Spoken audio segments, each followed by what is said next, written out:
goes live in 2 minutes.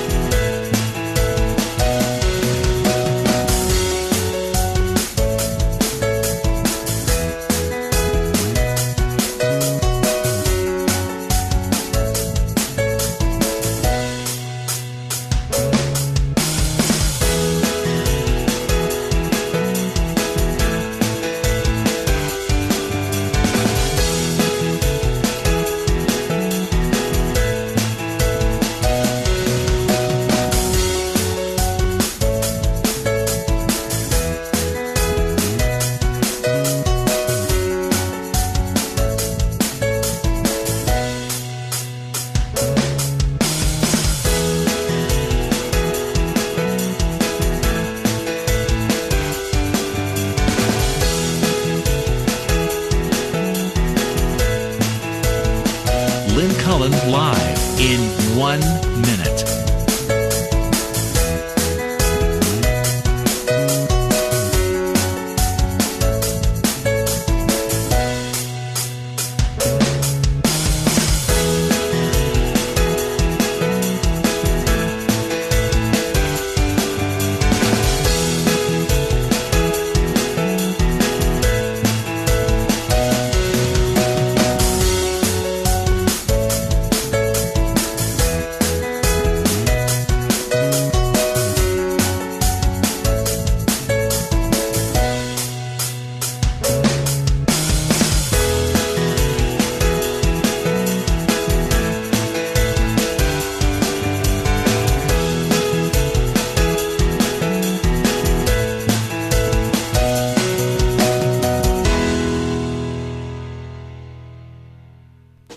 Welcome to Lynn Cullen Live at pghcitypaper.com. Email your questions and comments to Lynn at pghcitypaper.com. And good morning to you. Welcome to a picture-perfect day here in Pittsburgh, Pennsylvania, rumored to be the last picture-perfect day of some time. Hurricane Sandy apparently coming our way. Seems odd, the fact that we're inland, but coming our way.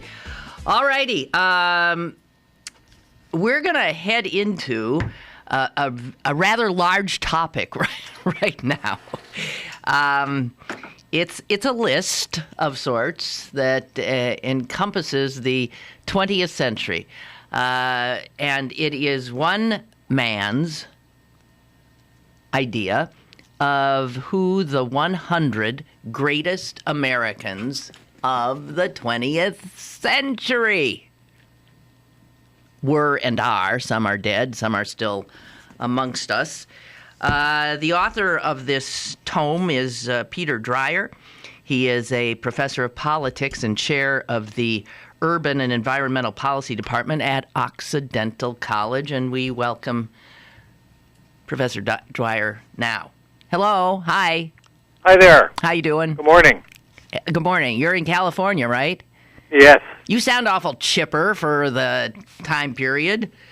Yow. I guess I'm just an upbeat person, which is why I wrote this book. Okay.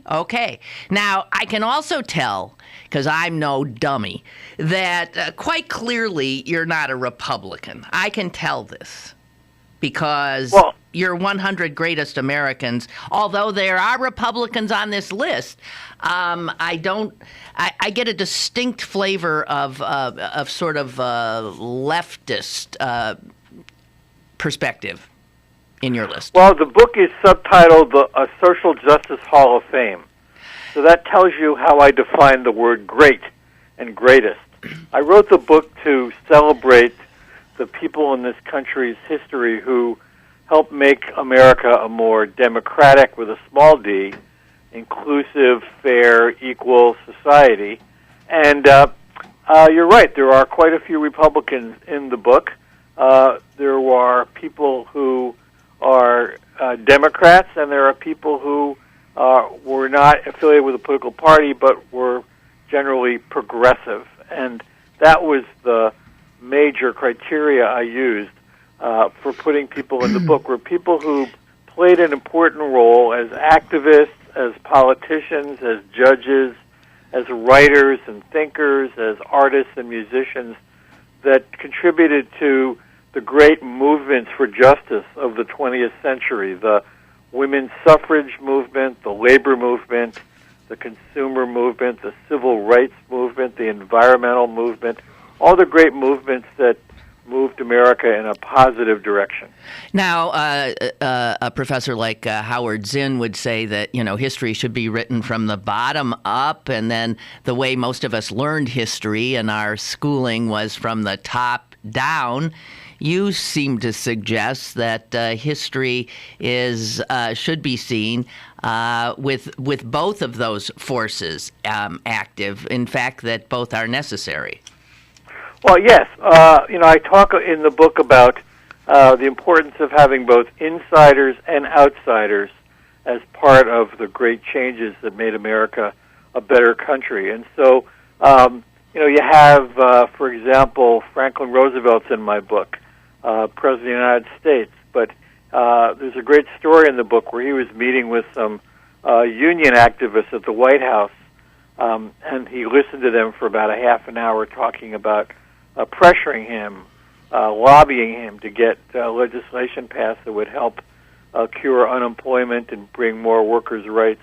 And after listening for half an hour, he said to them, "I agree with everything you just said. Now go out and make me do it," which is a way of saying that he understood that his job would be a lot easier in getting Congress to pass New Deal legislation like the minimum wage and the right of workers to organize and jobs programs for the unemployed, if there were people protesting in the streets and lobbying and suing in the courts and basically getting their voices heard in the media and helping to change the political climate. And that lesson has been learned by most of the progressive figures throughout the 20th century, that we need to have people who are protesting and organizing and agitating, but we also need to have allies inside the halls of power. Yesterday was the 10th anniversary of the death of Paul Wellstone, the great progressive senator from Minnesota, and he started off his career as a college professor. He was a community organizer for many years and an activist, and then when he got into the Senate, he saw himself as an activist and the voice of the progressive movements inside the corridors of the Senate. And I think that's the kind of approach that's been most successful in bringing about change. I often say that people of my generation, and I'm one of the older baby boomers, have lived through the most astonishing turmoil and ferment of social change. And I would think in the history, in such a small amount of time, in one place, and that's with the civil rights movement, the women's movement, the gay rights movement, the environment, all those things that you talked about, which completely upended what had been assumed to be what was people's appointed places. And that's 50, 60 years ago. And, in our current politics, you see that there's still a pushback. There's still pushback from all of that progress, isn't there? If this was 100 years ago, and you think about what were some of the radical ideas of the early 1900s, they'd include things like giving the women the right to vote. National health care. It would include dismantling Jim Crow laws and putting an end to lynching. Right.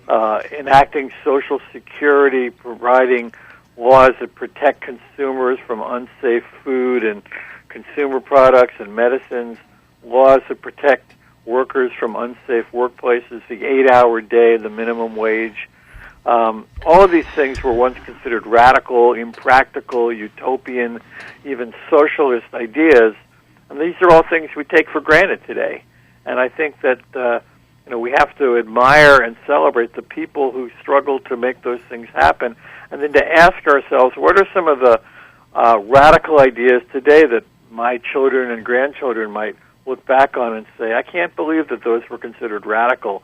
That today we take them for granted. So one of the themes of my book is that the radical ideas of one generation are often the common sense of the next generation. I teach college, and about a little more than half of the students in colleges today are women, and they almost universally agree with the idea that if men and women have the same jobs, they should get the same pay. They agree that women should have the right to decide for themselves whether they want to use contraception and, if necessary, have an abortion. Of course, they all think that they have the right to vote. All these ideas were once considered radical ideas, and what's interesting about it is that very few of the women in my classes consider themselves feminists, and yet they take for granted ideas that feminists once, needed to persuade other people to accept. And so, I agree. I think that that's a good thing that my students, particularly the women students, accept these things as taken for granted and as common sense. But I think they also need to remember that there were people that struggled and paid a considerable price, including some people shed their blood for the right of women to organize and win the right to vote and to get equal pay and to have the right to reproductive freedom. And so all of these things that, as you said, that we now, we've changed the way we think about the relationship between men and women. There's not complete equality yet, but it's been an enormous sea change just in the last 50 years, and certainly since women got the right to vote in 1920. What are some of the radical ideas that we all agree that ain't ever going to happen, that we term radical now, that you think in, let's just give it 50, 60 years, will be, considered, of course, whoever thought that, that was radical? Like what? Yeah, you're right. Well, I think we're moving very closely to the idea that men and women should be allowed to have, to marry people of their own gender. 10 years ago, that was not even on the agenda, but today, most Americans agree that same-sex marriage, or at least civil unions, is something that we should have. I think in 50 years, the United States will look back on having the death penalty and think of that as an anachronism.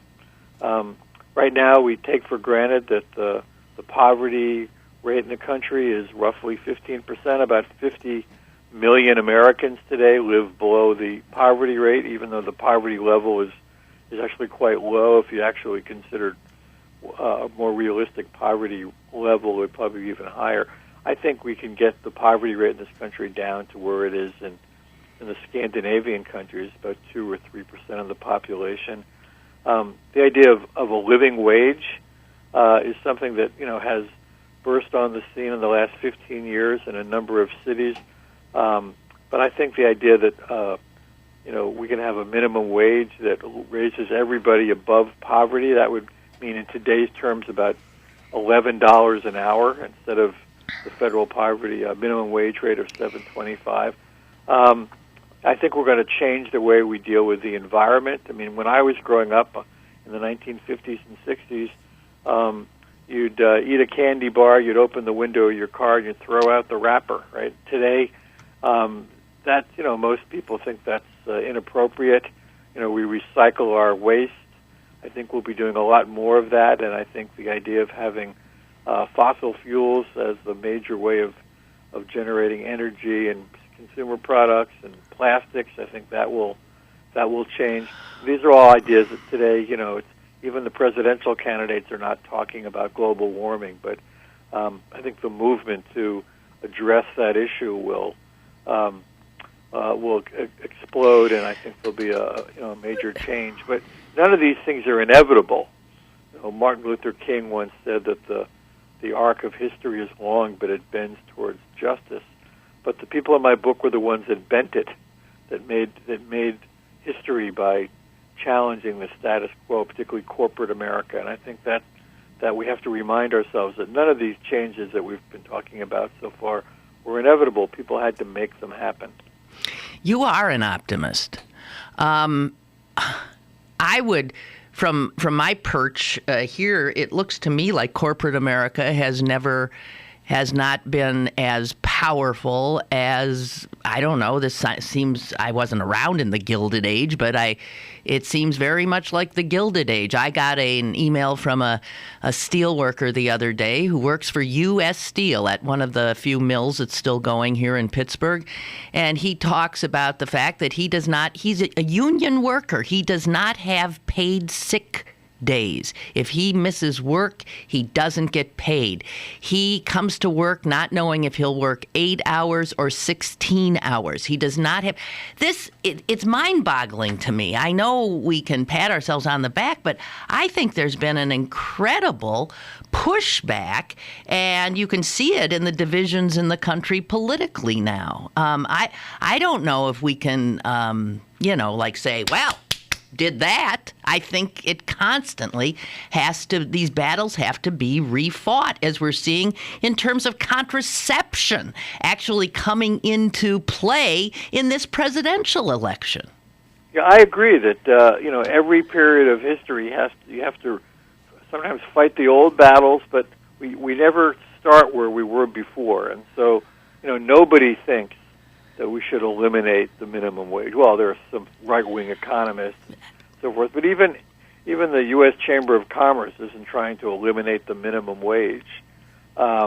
Everybody agrees, almost everybody agrees, that Social Security is sacred. There are right-wing politicians that occasionally, including Paul Ryan, that want to privatize or voucherize Social Security. Yeah, and he's a vice presidential nominee of the Republican Party. But the truth is that that's not getting any legs, because 75% of Tea Party members believe that, or Tea Party supporters believe that Social Security is sacred. So, the first Social Security bill in the country was introduced in Congress by a congressman named Victor Berger, who was a socialist, the first socialist in Congress, guy from Milwaukee. And at the time, people thought that was crazy. Well, 25 years later, during the Depression, in 1935, Congress passed, after Roosevelt pushed it through, passed the Social Security Act. And that's been 70 years, and over 70 years. And now, as I said before, even most Tea Party supporters believe it's a good idea. And so, yes, we have to stop the Paul Ryans and the crazy lunatics on the right from dismantling Social Security. But the American people don't think we should dismantle Social Security. I mean, President George W. Bush tried to do that, and he quickly realized that was a non-starter, and he gave up. And so I do think that corporate America is powerful, obviously, and the Citizens United decision by the Supreme Court has made corporate money and right-wing billionaires like the Koch brothers more influential. But the history of America is the history of organized people trying to fight organized money. And organized people, if they're well organized, will always win. But they have to be well organized. That's part of the story. And the progressive movement in this country has had its ebbs and flows, and I think we're going to see a new wave, particularly if Obama gets reelected. I think there will be a new wave of activism around student debt, immigrant rights, workers' rights, the environment, lots of other issues. Mm-hmm. Whether or not Obama wants it or not, I think his reelection will trigger this new round of activism, because when he first got elected in 2008, people thought, many progressives and liberals thought, oh, now we've elected a former community organizer and a progressive or a liberal into the White House, things will change. And I think the lesson we've learned over the last 4 years is elections aren't enough to change the country. You need to have liberal and progressive people in positions of political influence, but you still need to keep the organizing and the activism going, or else the forces of reaction and conservatism push back. And Obama made a lot of progress in the last 4 years, but not the level of progress that his supporters anticipated, because the activists often pushed the pause button and didn't do their job. You referenced the socialist congressman from Milwaukee. Milwaukee was very much a socialist city for a long, long time. Well into their mayors were socialists. I think into the 40s. Milwaukee had a socialist mayor between 1912 and 1960, except for 2 years, and they were known as the sewer socialists because. Although they called themselves socialists, they had to run the city, and they ran it in a way that was quite progressive. But they were also incredibly efficient administrators, not something you often would associate with radicals. They expanded the parks and the playgrounds in the city. They improved the public schools. They improved the sewer system. They made sure that when there were strikes in Milwaukee, the police didn't protect the strikebreakers, but protected the strikers. They did a great job of reducing the fares on the trolley cars and trying to get cheaper electrical rates for the ordinary working family. And so, the sewer socialists in Milwaukee inspired lots of other progressives around the country to realize that if you elect progressives to the office of mayor and city council, they can do great things regardless of how they label themselves. And my book is full of people like that. Tom Johnson, the progressive mayor of Cleveland, and Philo LaGuardia, the progressive mayor of New York, and Vito Marcantonio, the congressman from New York, Robert La Follette, the great governor and senator of Wisconsin, and Floyd Olson, who was a progressive governor of Minnesota during the Depression. All these people were radicals and progressives, and they helped to make their cities and their states and the whole country a better place to live. It's amazing to me how many the people. We should get to your list. How the list is. Explain your methodology. I mean, because we've got everybody here from Gloria Steinem to Albert Einstein to Saul Alinsky to Louis Brandeis to Theodore Roosevelt. How did you? Obviously, it's subjective, but how did you make these choices? Well, I tried to identify three different kinds of people. As I said earlier, the first group were the organizers and activists of these great movements, the labor movement, the civil rights and environmental and consumer and women's suffrage and feminist movements.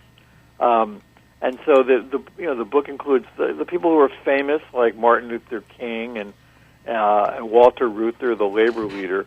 But there are a lot of people in the book who should be famous but aren't, because they're not promoted in our history books. People like Florence Kelly, who did more than anyone else to eliminate child labor, and someone like Alice Hamilton, who really invented the field. She was a medical doctor, but as I say in the book, her patient was the working class. She was the founder of the field of occupational medicine, and did more than anyone else to create laws that protected workers from unsafe workplaces. And there were other organizers like Harry Bridges, the great labor leader for the longshoremen. And then the second group of people were people who inspired us with their ideas, musicians and theologians and writers. And that list includes journalists like Lincoln Steffens, the first great muckraker who exposed corporate corruption, and Louis Hine, who was the photographer who did more than anyone else to challenge our public opinion about child labor by taking incredibly graphic, inspiring photographs of kids who were working in coal mines and steel mills and in agriculture, and exposing their exploitation. And Langston Hughes, the great poet, Woody Guthrie and Paul Robeson, musicians, Pete Seeger, Bob Dylan, and Bruce Springsteen are in the book, and athletes. Jackie Robinson's in the book, as well as Muhammad Ali, and Billie Jean King, the tennis player, who was an incredible leader the feminist movement and played an important role. And the third group of people, as I said earlier, were politicians and judges. There are 4 Supreme Court justices in the book, and they also played a role in moving America in a positive direction. One of the politicians that you have included, I think, will raise some eyebrows among the progressives that would be reading your book. They didn't raise mine because I'm in total agreement with his inclusion, and that is President Lyndon Baines Johnson.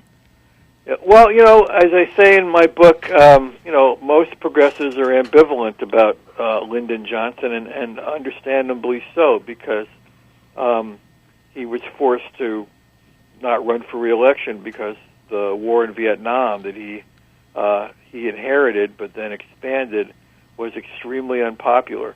But you have to give Lyndon Johnson enormous credit for the anti-poverty initiatives for Medicare and Medicaid, which were passed while he was president with his fingerprints on it, and all the great civil rights legislation that was passed while he was president. And remember, he was a senator from Texas, a segregationist state, and he had to persuade a lot of other Southern Democrats, segregationists, to go along with his anti-poverty, civil rights, and Medicare, Medicaid agenda. And he did so. He was an enormously effective arm twister as both the majority leader in the Senate and then as president. But he also understood the importance of movements. And there's an anecdote in my book that I got from Bill Moyers, who was one of Johnson's top assistants, right, about how Johnson had a meeting in the Oval Office with Martin Luther King, and the original purpose of this meeting was to persuade Dr. King to call off a lot of the civil rights demonstrations because Johnson thought that was getting in the way of his ability to pass legislation. He thought he could rely on his own abilities of persuasion and arm twisting. And so when King came into the Oval Office, King said to him, "Well, Mr. President, I think I actually think that the civil rights protests are helping you, and we've waited for 200 years to get civil rights laws through the Congress, and it's time to do that. And I'm not going to call off the demonstrations, but I think we can work together." And after during the meeting, Johnson was persuaded, and by the end of that meeting, he said to Dr. King, "Okay, Dr. King, well, you do what you have to do, and I'll do what I have to do, and we'll work together to pass these civil rights laws, the Voting Rights Act, the Civil Rights Act, and so forth." And it turned out to be King turned out to be right. That all the protests in the streets changed public opinion, changed the sort of moral center of gravity in the country.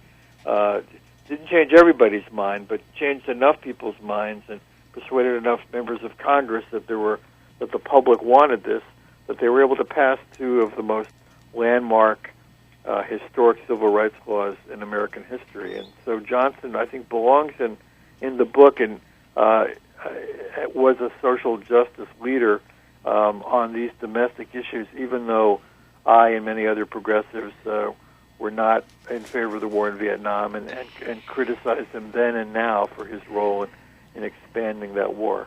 How'd Dr. Seuss get on the list? Dr. Seuss's real name is Theodore Geisel. Right. And what most people don't know about him is that he started off his career as an editorial cartoonist for a left-wing newspaper in New York called PM. And his career as an editorial cartoonist shaped his political views, and he was always a leftist and a progressive. And so when he began writing children's books, a lot of the same social justice themes show up in those books. For example, Yertle the Turtle is about a bully, a turtle who exploits other turtles for his own power. Well, that's clearly a metaphor for Hitler. And at the end of the story, the turtle on the bottom, named Mac, revolts, and Yertle comes tumbling down off of his throne And that's clearly a way of Dr. Seuss saying that you have to resist illegitimate authority. Dr. Seuss, Theodore Roosevelt once said, "I don't like people that push other people around." Another one of his books is called the Butter Battle Book, one of his more popular books, and it's really about the arms race. It's about these two groups of people on either side of a fence that were trying to build bigger and bigger weapons to destroy each other, and that this was during the Cold War, where the United States and the Soviet Union were escalating the arms race and trying to figure out who could kill each other more efficiently. The Lorax, which is now a popular movie in the theaters, is clearly a book about corporate power and the way it's destroying the environment and the importance of challenging corporate power. And there are other books like The Sneetches, which is really about anti-Semitism and bigotry and prejudice. So he's the most well-read children's author in the history of the world. But I don't think that many people who read those books to their children realized that there was a subtle message throughout many of his books that maybe children picked up that the parents didn't understand, which is about arbitrary authority and the misuse of power and the importance of standing up for what you believe in. And those are all themes in Dr. Seuss's many of his books, and that's why he's in my book as one of the great heroes of social justice in the 20th century.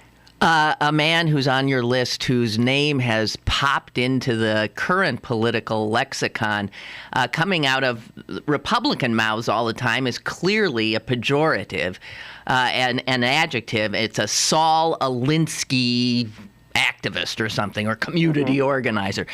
I would imagine that most 99% of people hearing that obviously get that Saul Alinsky must have been a very bad man, but that's right, they don't know who the hell he was. Tell us about Saul Alinsky. Saul Alinsky is often considered the founder of modern community organizing. I actually think that the real founders of community organizing were the women that started, like Jane Addams, that started Hull House in Chicago in the late 1800s and early 1900s, where they inspired a whole generation of college-educated men and women to go into the slums of America's big cities around the turn of the century and to help the immigrants improve their working and living conditions. Alinsky inherited a lot of that. He lived in Chicago, and he really was initially a sociologist, and he was studying poor people in a neighborhood in Chicago called Back of the Yards, which is the same neighborhood that Upton Sinclair wrote his book The Jungle about. It's where the meatpacking plants were, and people lived nearby, and they were powerless and often very poor. And in the context of studying why they were poor, he realized that they didn't have much of a political voice to get what they needed to improve their slum housing and to make their jobs better and to help their hungry children. And so Saul Alinsky went into that neighborhood and figured out how to organize the community the way the meatpacking unions were organizing the workers in the plants. And so he developed these ideas about community organizing. He wrote a couple books about it that have become kind of the Bibles for community organizers over the last half a century. One's called Reveille for Radicals, another's called Rules for Radicals. His closest ally in helping to organize the working class people of Chicago was the Catholic Church. And Saul Alinsky was a great believer in coalitions between small business groups, the Catholic Church, labor unions, and working people in their communities. And he basically developed these tools for giving people a stronger voice in their government and a stronger voice in against corporate power. And there have been generations now of people like Barack Obama who've gone into the field of community organizing. But, the critics, the right-wing critics like Newt Gingrich, accuse Obama of being a Saul Alinsky secular socialist. Alinsky was not a socialist, and as I said before, his closest ally was the church. And so these attacks on Obama as a Saul Alinsky secular socialist are just a way of trying to attack Obama as being a radical, but Obama's hardly a radical, and neither was Saul Alinsky in the sense that he wasn't. He was a Democrat with a small d. He believed that ordinary people should have a voice in their government, not unlike what many of the founding fathers were saying in the 1700s. And so the attempt to demonize Barack Obama as a Saul Alinsky radical is just a political attempt by Newt Gingrich and many of the other right-wing Republicans to try to bring down Obama. But it's not an accurate way of describing what Saul Alinsky really was about. Okay, I know I could go on and on and on. I'm sure you could too. Two Republicans I just want to bring into the mix, because I've often said that Republicans, the current Republican Party, would not tolerate nor accept a lot of Republicans in its past, even its recent past. That's right. Richard Nixon, who doesn't make your list, proposed and enacted a lot of progressive legislation as a Republican. I mean, I think it blows people's minds to think that. But Theodore Roosevelt, I mentioned him a few weeks ago talking. Can you imagine his dismay at seeing the current Republican Party? Why does he make your list? Well, Theodore Roosevelt and Earl Warren, the Supreme Court Justice, who was the former Republican governor of California, and Robert La Follette, the great governor and senator from Wisconsin, and quite a few other people were an extinct species today, a liberal Republican, and they believed in the importance of government in taming the power of big business and in providing people with a social safety net. Theodore Roosevelt had a lot of characteristics that were similar to, as I described, Lyndon Johnson. He was a militarist, and in many ways he was a racist, although he was the first person to invite Booker T. Washington, to the great African-American leader, to the White House. But he had very white supremacist views about people around the world, the people of color around the world. But as president, he was the first environmentalist. He was responsible more than anyone else for creating the national park system. He was a consumer activist long before there was Ralph Nader. He read Upton Sinclair's book, The Jungle, describing how miserable the conditions were in the meatpacking plants and the kinds of terrible conditions that created the food we eat, where people would have the workers would have their fingers cut off, and those would show up in the hamburgers and hot dogs that people were eating. And he was, disgusted by it, as were millions of other Americans that read The Jungle. And he was responsible for getting Congress to pass the Meat Inspection Act of 1906 and the Food and Drug Act that same year. Those were the first consumer protection laws.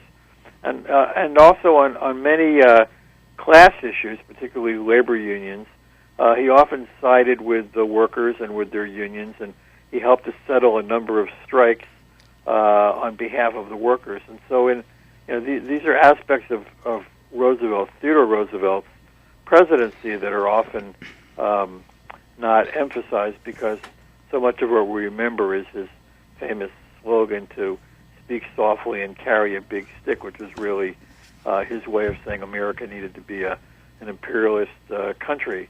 So on foreign policy issues, I think Theodore Roosevelt doesn't fit the description of being progressive, but on consumer and environmental and labor issues, he was clearly a Republican who believed in the power that government should play in protecting people from the abuses of big corporations. We could, as I said, we could go on, and I'm going to have to let you go. But what a wonderful book! Hey, pick this up. I mean, there is so much history you never got taught in here, and it's also inspirational. Professor Peter Dreier compiling this list, the 100 greatest Americans of the 20th century, a social justice Hall of Fame. Thank you so much for spending this time with us. Thank you, Lynn. It's been my pleasure. Thank you. Bye-bye. Well, guys, I've absolutely gone beyond our blah, blah, blah, blah, break. More is on the way with Lynn Cullen Live. Winter has arrived and it's cold outside, so get to Little's for all your UGG needs. Little's has Uggs for men, women, and children to stay warm with shearling-lined boots, shoes, and slippers. And don't forget to get your hats, gloves, scarves, and more, all available at Little's Shoes. Bring the entire family to view one of the largest in-store UGG shops in the U.S. Little's Shoes, Pittsburgh's largest family shoe store, 5850 Forbes Avenue in Squirrel Hill. This is the sound of a flat-screen television hurled off a building. Now the new bike your kid wants. These are the things you could have, all cast into oblivion. Because when you throw away money on wasted electricity, you throw away everything you could have bought with it. Use Energy Star light bulbs and appliances, and you could save hundreds of dollars a year. Saving energy saves you money. Learn more at EnergySavers.gov. Brought to you by the U.S. Department of Energy and the Ad Council. You're listening to Lynn Cullen Live at pghcitypaper.com. Once again, here's Lynn Cullen. Okay, welcome back. Hope you enjoyed Peter Dreier. There's really some, there's no way to cover everything that was in there, but I learned a lot looking at that book because there are a lot of folks, maybe you guys are better educated than I, but that I had never, ever even heard of, that were mind-blowingly extraordinary, courageous, forward-looking people who got things done. And those people are still with us. And I guess the professor's point is that, we move, maybe it's 2 steps forward, 1 step back, 2 steps forward, 1 step back. Yeah, I tend, as you know, to be slightly more pessimistic, but maybe as a historian, he takes the longer view and sees obvious progress that ultimately, as it's what I've said to people from day one about gay rights. If you're in opposition to them, there is no doubt you are on the wrong side of history because this fight will be won. It will be secured. There is no doubt. And this is true no matter where in the world you are.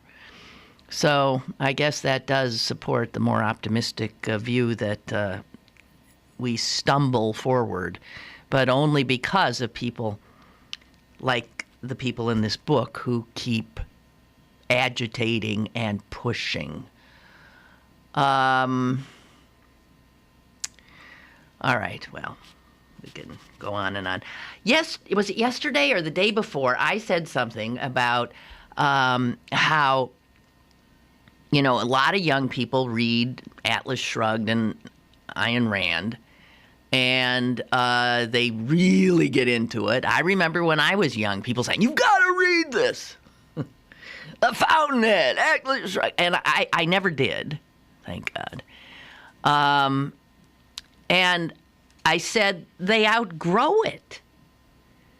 It's and what's troubling about Paul Ryan is that he didn't outgrow it. And it's only been since he became a vice presidential contender that he has stepped back and disavowed to a certain degree his love, admiration for Ayn Rand and her ugly, just ugly, self-centered philosophy. So I was tickled to see that in Barack Obama's interview with, I believe, this is his Rolling Stone interview that is just out, he was asked if he'd ever read Ayn Rand. And here is his answer. Sure. And he was then asked, well, what do you think Paul Ryan's obsession with her work would mean if he were the vice president. And Obama says this, well, you'd have to ask Paul Ryan what it means to him, but Ayn Rand is one of those things that a lot of us, when we were 17 or 18 and feeling misunderstood, we'd pick up. And then as we got older, we'd realize that a world in which we're only thinking about ourselves and not thinking about anybody else, in which we're considering the entire project of developing ourselves as more important than our relationships to other people and making sure everybody else has opportunity, that's a pretty narrow vision. It's not one that I think describes what's best in America. Unfortunately, it does seem as if sometimes that vision of you're on your own has consumed a big chunk of the Republican Party. So he says the same thing I said about Ryan. It's just astonishing that he didn't, as an intelligent man, it says something about his emotional neediness, I think. And maybe if you were a psychiatrist and you were talking to Paul Ryan, and you would realize that he glommed onto whatever that was at a point in his life where he just lost his father, and maybe for whatever reason, he needed that take no prisoners kind of philosophy to hang on to, and he's never ever let go. Fascinating. Well, I have to tell you, I am blown away by what I'm reading on the weather blogs and channels about this Sandy. Really? Are you? Woo! I will be so disappointed. This sounds awful if it fizzles, because they're saying this is going to be unprecedented. Now, for so many meteorologists to agree, I'll just give you some. Here's what they're saying. First of all, one of the reasons they're saying this is going to pack such a punch is they say it's a very slow-moving thing, and it probably will take 5 to 6 days to do its thing. And anything that hangs around that long is going to be doing a lot of damage. They say it's unprecedented.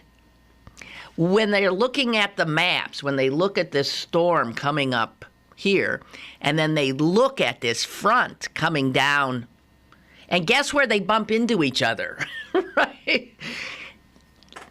A little bit to the east of us, but sort of the front that's coming through here tomorrow is the front that's going to, drop our temperatures precipitously. It's exactly this huge front that's going to collide with all this warm stuff coming up from the hurricane.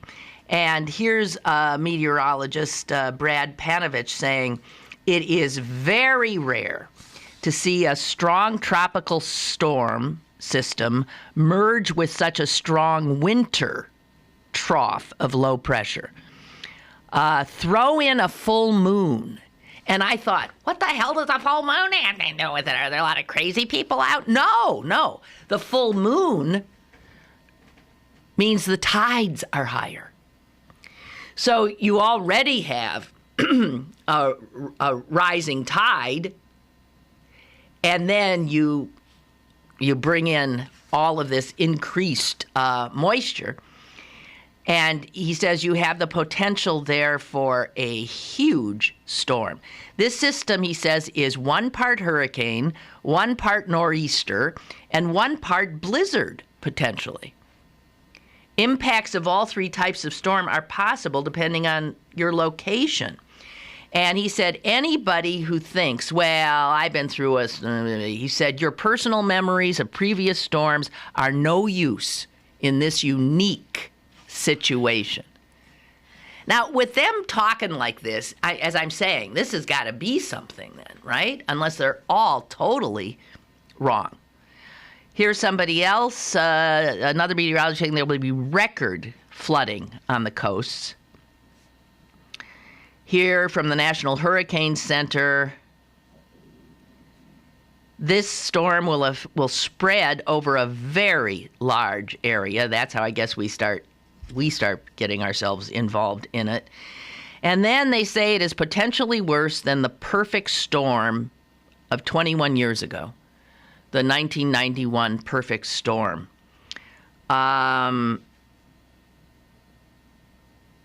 And here's what this meteorologist said. Something similar to what's happening now, this same kind of a confluence of systems. In 1991, it was known as the perfect storm. And I imagine that's the perfect storm of the movie and the book as well. He said it resulted in numerous fatalities, hundreds of millions of dollars of damage, yada yada yada. And they said it was a northward moving hurricane Grace, phasing with a mid-latitude trough, and it's similar to what they're looking at now. Now, something I read last night, and I'm going to take it to heart. They are saying this, the National Weather Service in Philadelphia is telling everybody there, get your leaves off, collect any leaves on the ground, please, because leaves will be blocking and clogging the storm drains, worsening of flooding, and they're begging people there to get their leaves up. You might want to do that here as well. I know I'm going to try to get them off my roof, especially, so that I don't have leaking in my house with all the rain that's going to be coming. Anyway, this is to be taken seriously. When's Halloween? Wednesday night or Tuesday night? Wednesday. Well, okay. Well, it might be over by then, but I was thinking this could have an impact on all those little poor trick-or-treaters. But this idea that we're going to have a blizzard here is, I think, ridiculous. If it snows, I can't imagine it would pile up. Because the temperatures are going to be warm enough that it would be melting. But in the in the Laurel Highlands, that'd be a different story. Anyway, fascinating, and sort of, I know people, I mean, God forbid, people are going to lose their lives, their electricity, their this, their that. But when Mother Nature puts on one of these displays, I just get fascinated. So forgive me. Okay, because I took so long with Professor Dreier, I've got to get another quickie break in before the show ends on me. Okay? Be right back. Stick around for more with Lynn Cullen live after this. Pittsburgh City Paper's annual election guide is available now. Pick up one today for the most comprehensive coverage of national, state, and local elections, plus Halloween guide, Kevin Hart, and Stomp. Pittsburgh City Paper, available at over 1,700 locations throughout Western Pennsylvania, and on the web at pghcitypaper.com, and on your smartphone at citypapermobile.com. In a world where the GOP presidential campaign was mind-numbingly long, on next election day, you can say no to hope and change and choose a better way. And the president revealed his true intentions. If I tax each rich man, oh Solyndra, I could lend you all the cash. Isn't it nice to know that you can laugh at all of them? Come see the Capitol Steps. November 4th at the Byham Theater. Tickets on sale at trustarts.org and 412-456-6666. Go to bergbargains.com for great deals from the 2012 Best of Pittsburgh winners. This week, get discounts on the Carnegie Art Museum, the Science Center, Nikki's Thai Kitchen, Dozen, and Piccolo Forno. Bergbargains.com, Pittsburgh's e-commerce mall. Bergbargains.com. Have a question or an opinion? Call Lynn Cullen at 412-316-3381 or email lynn at pghcitypaper.com. Now, more with Lynn Cullen Live. Well, often because, I'm reading the papers in the morning, I start out my day in a state of absolute depression. But today the papers were so filled with the most bizarre kinds of stories that I started my day with my mouth hanging open and what? I'm sure you've seen all these things. Did you see the shark falling out of the sky and landing on a golf course? No, Jess did not. So Jess said, "What?" Okay, I heard about that yesterday, and I thought, how the hell? I couldn't for the life of me figure out, how does a shark fall out of the sky? Then a little more information comes in. It's a tiger shark. Okay, a tiger shark is a small shark. As a matter of fact, the one in question is 2 pounds. So it's not like some huge shark falling out of the sky. But it was a tiger shark, fell on the 12th tee of the San Juan Hills Golf Club. And it had puncture wounds in its side. And obviously then you find out that the shark falling out of the sky onto the golf course was obviously having a hell of a day. It was 1 minute swimming around in the Pacific Ocean. The next minute it's plucked up by some bird of prey and is being flown God knows where to its nest to be devoured, and somehow managed to wriggle out, or the bird, for whatever reason, lost its grip. And so then the shark falls through the sky and plops onto the 12th tee. People on the 12th tee were stunned, to say the least, but they scooped the shark up and ran it over to the clubhouse and stuck it in some water, trying to save it. Then somebody said, "Oh no, it's salt water. It needs salt water. Fresh water's not going to do it." And so they ran to the kitchen and they got some sea salt and they threw sea salt in the water with the poor punctured shark, who by this time must have been thinking, "What the fuck is going on? What kind of a day is this? I've had the worst day. Nobody could possibly top this one." And then, amazingly, they got the shark and rushed it to they got it to the ocean.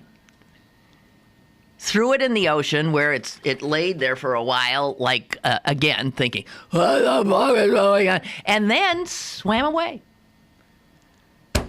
So the unluckiest shark turned into the luckiest shark. Shark falls from sky. That's that one.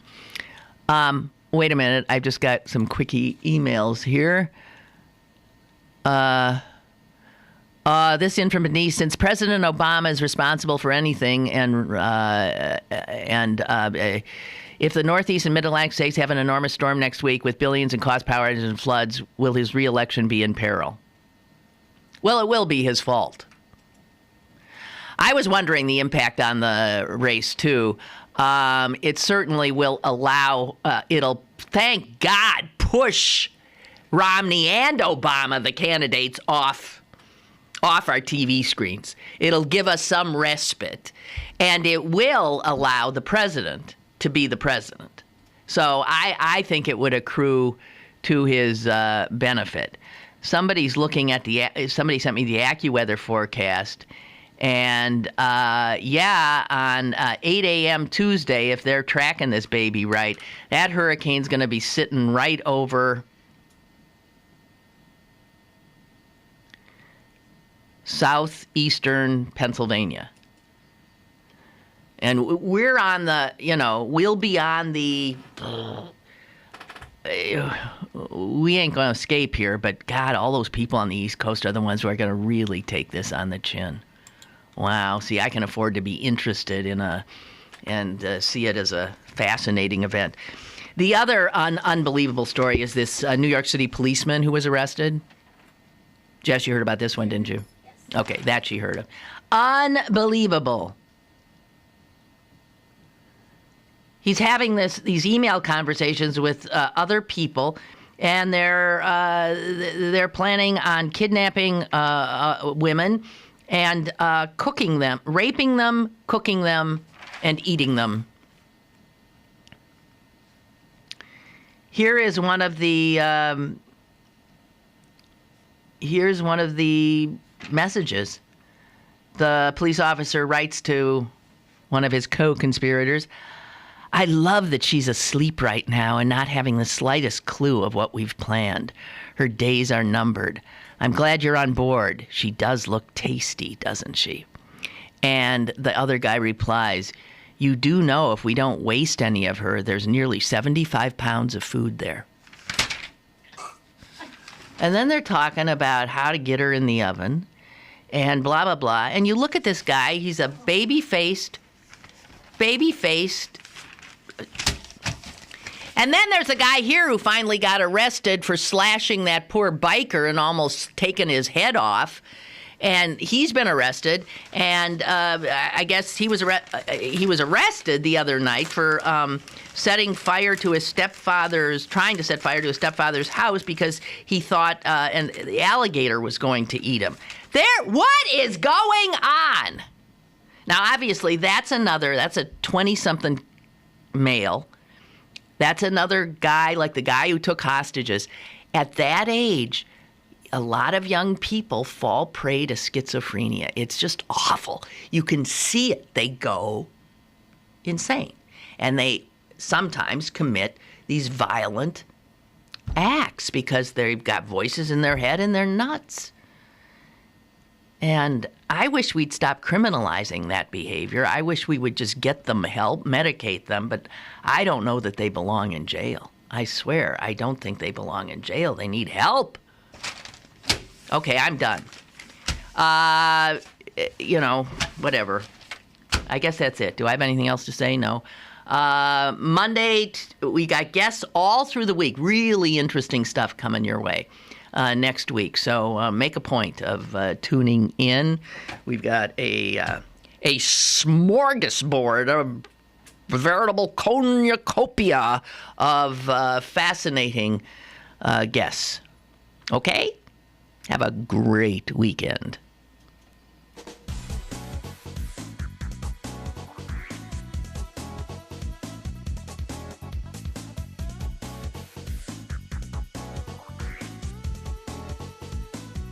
Lynn Cullen Live, Monday through Friday from 10 a.m. to 11 a.m. and archived at pghcitypaper.com.